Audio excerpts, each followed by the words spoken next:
जय श्री कृष्णा, राधे राधे। भक्त जनों, आज आप श्रवण करेंगे आषाढ़ मास की जगन्नाथ भगवान की व्रत कथा। जगन्नाथ भगवान और रघुदास की और कटहल की कहानी। एक समय रघुदास नाम के भगवान रामचंद्र के एक महान भक्त थे।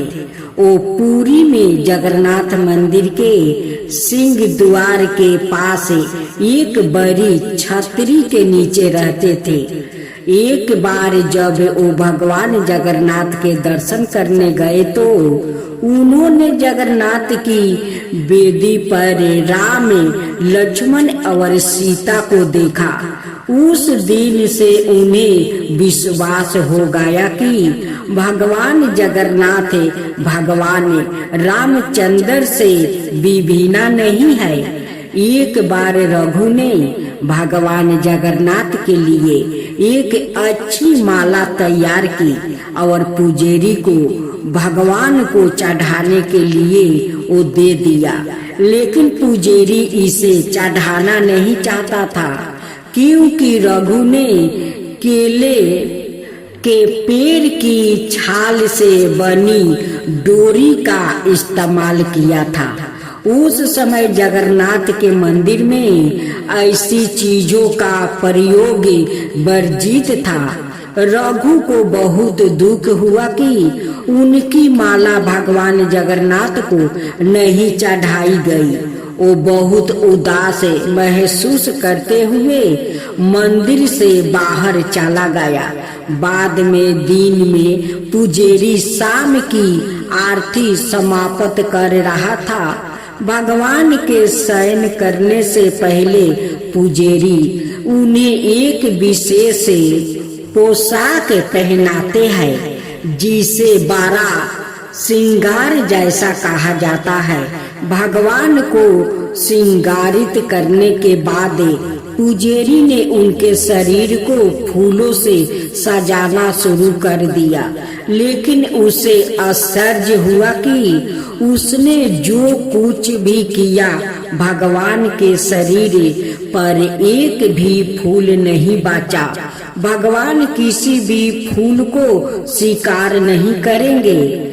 सभी पुजारी यह सोचकर बहुत चिंतित हो गए कि अवश्य ही उन्होंने कोई अपराध किया है। लेकिन यह क्या हो सकता था? उन सभी ने निर्णय लिया कि यह समझने की कोशिश करने के लिए कि उन्होंने क्या अपराध किया है, वो सभी मंदिरों में सोएंगे और तब तक उपवास करेंगे जब तक भगवान उनके सपनों में आकर उन्हें उनके अपराध के बारे में सूचित नहीं कर देते। निश्चित रूप से उसी रात भगवान जगन्नाथ मुख्य पुजारी के सपने में आए और उनसे कहा, मेरे भक्त रघुदास मेरे लिए एक फूल का माला लाया था। उन्होंने इसे बहुत प्यार से और भक्ति के साथ तैयारी किया था। आपने बाहरी विशेषता देखी, माला को उन्होंने मुझे देने से मना कर दिया। आप देख नहीं सकते कि उन्होंने कितनी अच्छी माला तैयार की है। उन्होंने इसे प्रेम और भक्ति से पिरोया। अब मेरा भक्त मेरी सेवा से वंचित होकर अपने घर में वो माला रख कर पारा हुआ है। उसके सामने माला पहनाओ।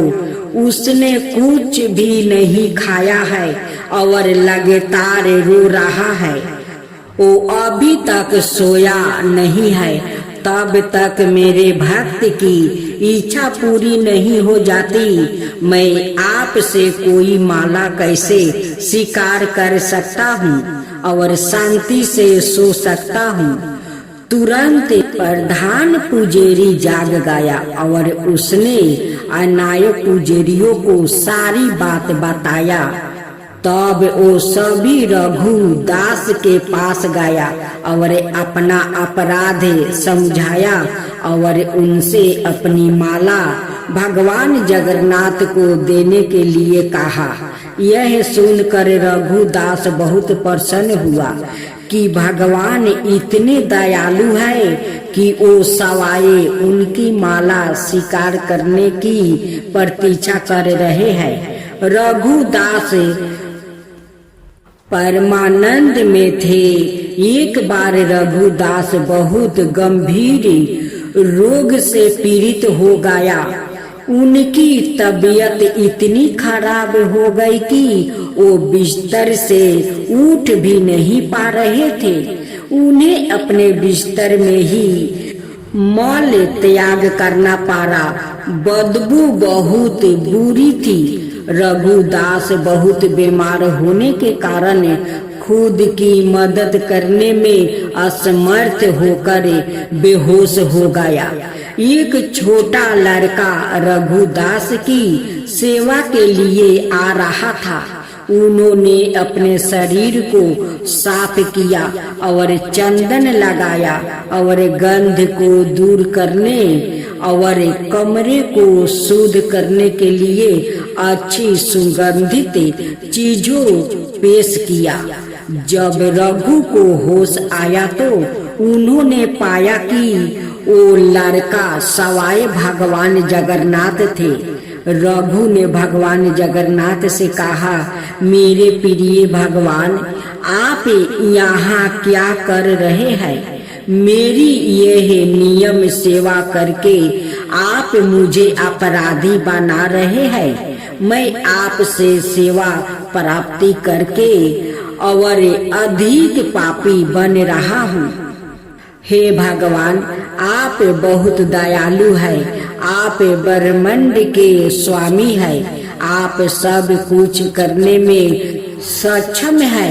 यदि आप चाहे तो आप मेरी बीमारी को आसानी से ठीक कर सकते हैं। मुझे ठीक करने के बजाय आप मेरी यह नियम सेवा क्यों कर रहे हैं? भगवान ने उत्तर दिया, हाँ, मैं तुम्हें आसानी से ठीक कर सकता हूँ, लेकिन मैं चाहता हूँ कि तुम अपने सभी प्रारब्ध कामों से मुक्त हो जाओ, ताकि तुम इस जीवन के अंत में मेरे निवास पर आपस आ जाओ। तुम्हें यह भी जानना चाहिए कि जैसा कि मेरे भक्तों को मिलता है, मेरी सेवा करने से सुख मिलता है, मुझे भी अपने भक्तों की सेवा करने से सुख मिलता है। मैं सदाए आपकी सेवा करना चाहता हूँ। मुझ में और मेरे भक्त में कोई अंतर नहीं है। इस प्रकार भगवान और रघु के बीच बहुत निष्ठा संबंध थे। रघु बहुत सरल थे और उनका स्वभाव एक छोटे लड़के जैसा था। भगवान जगन्नाथ के साथ उनके संबंध बहुत मित्रता पूर्ण थे। कभी कभी भगवान एक लड़के के रूप में उनके पास आते थे और वो दोनों एक साथ खेलते थे। यह समनायत लोगों को गाता था कि भगवान रघु के साथ खेलने के लिए उनके पास आए थे। सभी लोग रघु का आदर करते थे। वो बहुत प्रसिद्ध थे और लोगों के बीच भगवान जगन्नाथ के मित्र के रूप में वो जाने जाते थे। एक बार जगन्नाथ रघु के पास आया और उससे कहा कि वो राजा के बगीचे से कटहल चुराने के लिए उसके साथ चले। रघु ने कहा, तुम कटहल क्यों चुराना चाहते हो? यदि तुम्हें कटहल खाने की इच्छा है तो मुझे बताओ और मैं तुम्हारे लिए एक अच्छा कटहल लाऊंगा। भगवान जगन्नाथ ने उत्तर दिया, इस प्रकार मुझे अपने भक्त से सब कुछ मिल रहा है। वास्तव में मेरे पास सब कुछ है। माता दशोदा मुझे इतना मक्खन खिलाती थी और मुझे आनंद देती थी, लेकिन फिर भी मैं इस उद्देश्य के लिए दूसरों के घर जाता हूँ। माखन चुराने का चुराई हुई चीजों खाने में एक विशेष आनंद होता है। आज मैं चाहता हूँ कि आप चोरी का वो आनंद महसूस करें। कृपाए मेल के साथ आए। असहाय होकर रघु भगवान के प्रस्ताव पर सहमत हो गया और उनके साथ चल गया। वो दोनों राजा के बगीचे में दाखिल हुए। जगन्नाथ ने रघु से कहा, तुम पेड़ पर चढ़ जाओ, मैं जमीन पर खड़ा रहूंगा। तुम सबसे अच्छा और सबसे बड़ा कटहल तोड़कर नीचे फेंक देगा, मैं यही खड़ा होकर उसे पकड़ लूंगा, फिर हम दोनों भाग जाएंगे। रघु ने भगवान के आदेश का ठीक वैसा ही पालन किया जैसा उन्होंने निर्देश दिया था। वो कटहल के पेड़ पर चढ़ गया और सबसे अच्छे और बड़े कटहल को ढूंढ निकाला और उसे तोड़ लिया। जगन्नाथ उसने पुकारा, क्या आप तैयार है? जगन्नाथ ने उत्तर दिया, हाँ मैं तैयार हूँ, फेंक दो। रघु ने कटहल नीचे फेंक दिया, यह उम्मीद करते हुए कि जगन्नाथ उसे पकड़ लेगा, लेकिन जगन्नाथ कहाँ थे? वो भाग गया था। कटहल को पकड़ने वाला कोई नहीं था। वो बड़ी आवाज करते हुए जमीन पर गिरा और फट गया। जब राजा के माली ने आवाज सुनी तो वो समझ गया कि कोई कटहल चुराने के लिए बगीचे में घुसा है। वो तुरंत मौके पर भागा और देखा कि 12 कटहल जमीन पर खुला पड़ा था। फिर भी उसने आसपास किसी को नहीं देखा। जब उसने ऊपर देखा तो उसे रघुदास पेड़ पर वो बैठे दिखाई दिया। माली तुरंत राजा के पास गया और उसे बताया कि रघुदास उसके बगीचे से कटहल चुरा रहा था। वो अभी भी वही पेड़ की चोटी पर बैठा है। उसने उत्साह पूर्वक राजा से कहा। राजा को विश्वास नहीं हो रहा था कि रघु कटहल चुराने के लिए उसके बगीचे में घुसा था। इसलिए राजा ने अपने मंत्रियों को इकट्ठा किया और उस स्थान पर गया जहां माली ने संकेत दिया था। और रघुदास को पेड़ पर बैठे और कटहल को जमीन पर पारा देखकर आश्चर्यचकित रह गया। राजा के अनुरोध पर रघु पेड़ से नीचे उतर आया। राजा ने रघु से पूछा, मेरे प्रिय प्रभु, यदि तुम कटहल खाना चाहते थे तो आधी रात को मेरे बगीचे में आकर पेड़ पर चढ़ने की परेशानी क्यों उठा रहे हो?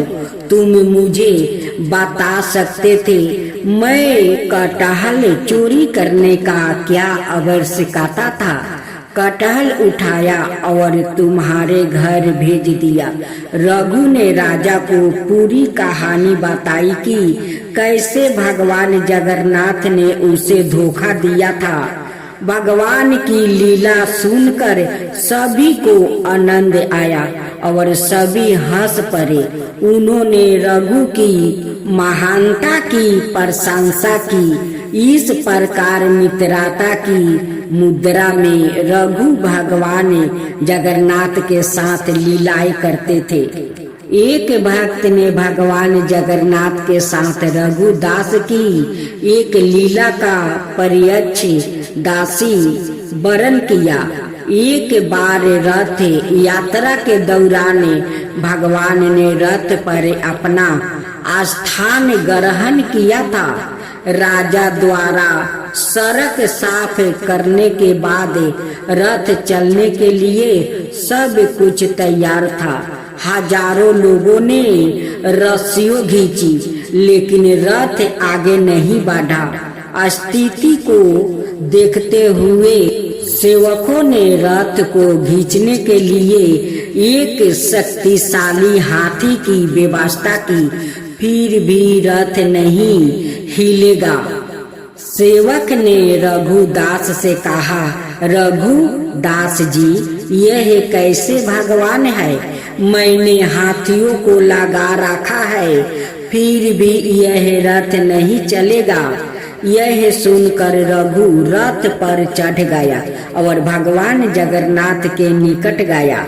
उसने प्रभु के कान में कहा, तुरंत रथ चलने लगा।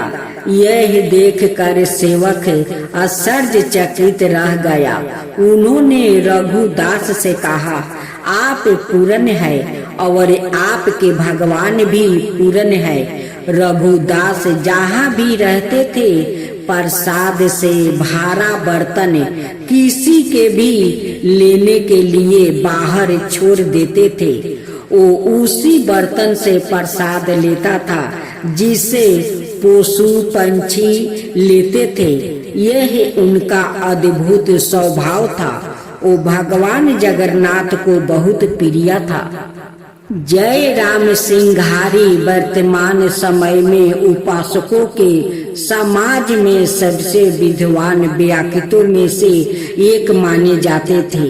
उनके पास कोई शैक्षणिक डिग्री या डिप्लोमा नहीं था, लेकिन उन्हें भारत के प्राचीन महाकाव्य का गहन ज्ञान था। भारत के विभिन्न हिस्सों से आने वाले कई लोग उन्हें अपने आध्यात्मिक मार्गदर्शन के रूप में मानते थे। उन्होंने केवल महाप्रसाद खाए, जो भगवान जगन्नाथ को चढ़ाए जाने वाला चावल का भोजन है। एक दिन किसी कारणवश उसके बेटे उस मंदिर से नहीं लाया। हालांकि उसने पूरे दिन कुछ भी नहीं खाया था, फिर भी उसने कभी अपनी भूख प्रकट नहीं किया। केवल उसकी पत्नी को पता था। जब वो उदास लग रही थी, सिंघारी ने उसे सांत्वना दी। वो देगा, वो भेजेगा, लेकिन आधी रात को कौन देगा? सब सो गया। उसकी पत्नी भी कुछ देर बाद दरवाजे पर हल्की सी दस्तक हुई। दरवाजा खोलने पर बूढ़े व्यक्ति को एक केले का पाता मिला, जिसमें 7 प्रकार के मंदिर के केक थे। कोई नहीं था। अकेली सुबह जब उसने यह घटना बताई तो किसी ने उस पर विश्वास नहीं किया। पूरे दिन भगवान जगन्नाथ का यह चमत्कार लोगों के मन में छाया रहा। अगली रात सिंघारी को सपने में आवाज आई, क्या तुमने वो सब कुछ खा लिया जो दिया गया था?